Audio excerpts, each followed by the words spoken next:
of the upper limb.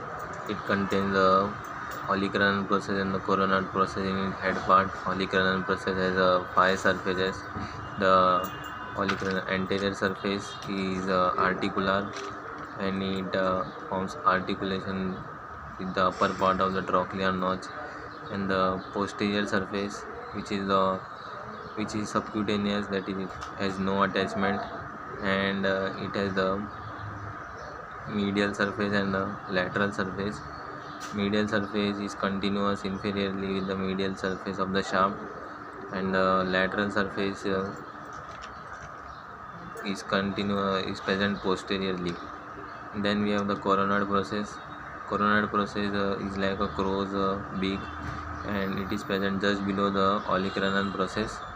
It has 4 surfaces. Superior surface forms the lower part of the trochlear notch. The anterior surface is triangular and rough, and it has a ulnar tuberosity. The lateral surface is marked by the radial notch. Anterior surface is marked by a radial notch. Here the head of the radius articulates, and the medial surface is continuous with the shaft, like the medial surface of the olecranon process. Then we have the trochlear notch, then radial notch. Then coming to the shaft has 3 borders, out of which the interosseous lateral border is sharp, and we have the anterior border, which arises from the apex of the ulnar tuberosity, and we have the posterior border, which arises from the apex of the olecranon process.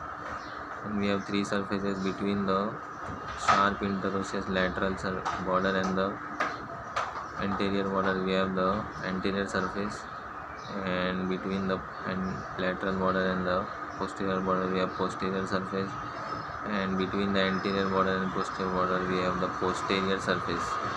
And then talking about the lower end is having a head and a styloid process. Head articulates with